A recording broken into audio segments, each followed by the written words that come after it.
এটা টুনির মাও নাকি? এটা দিয়ে রাজধানী স্প্রে।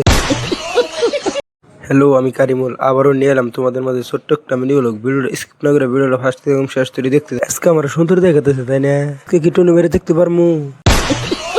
টুনি মামনি বিলে নিয়ে গেছে গা। টুনি মতো করে আইদি গাড়ি খার রয়েছে, গাড়ি মরে যাবো না তাই খারাপ থেকে আমি তো আজকে টুনি মধ্যে এসার মু আমি দেখবানি গাইছি যে টুনি মাম দেখমু। টুনির মাওকে আমি একলাই দেখমু, তোমরা কি দেখবা না? কও যে দেখমু না কও, দেখবানি গেছে আইরিছে আও। আমার কাছে দি 10টি আছে, 10টি থাকলে তাই কি রমজান মাসের মধ্যে কিছু খাওয়া যাবো নি? সদাই কিনবে গেলে দিব আমাকে মায়ের এসে নাকি সালা ধরা। আমার তো বিশেষ সালা ধরা, আমার মানে গলা কাটবো। আমি যে সুখা ক্যামেরা নিয়ে আগে গেলাম সুখাই দিয়ে গেল মানে সালা ধরা চাল, তাই না গাইস? আর একটা কথা গাইস, ভিডিওটা অল্প শেয়ার করেন, কেননা সালা ধরার ভয়ে একটু ভিডিওটা শেয়ার করেন, কেননা আনের শেয়ারের আশায় কি জানি একটা ছেলের জীবন বাঁচতে পারে। একটা কথা গাইস, এবারকার মাঠের নামাজ কেরা কেরা পড়া হবে না এটা কিন্তু কমেন্ট করে জানাই দিবা প্লিজ।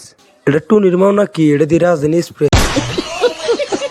এটা তাইটা পারমু আমি তোমার তো যামু। টুনু আমার কি গুলো গাইস জানুন, আমি বলে কালা কালি আমি দলাও মুখে করে দলাও এনে যে ওষুধ থেকে আমার কমেন্ট করে জানাই দিবেন, কেননা আমি দলাও আর আমার হিরে মিচ্ছে এনে রাশন টুনু না কোন থেকে বেরোলো রে। আর একটা কথা গাইস, তোমরা আমার মিনি বলে এত ভালোবাসা দিবা সেটা আই কমা না, নাহলে কি আমি সেট ভিডিও পোস্ট করতাম। এনে রাশন টুনু না কোন থেকে বেরোলো আমার তো মনে করি বিলে হাইরে তুই, আমি কিন্তু ফলো করো কমু না।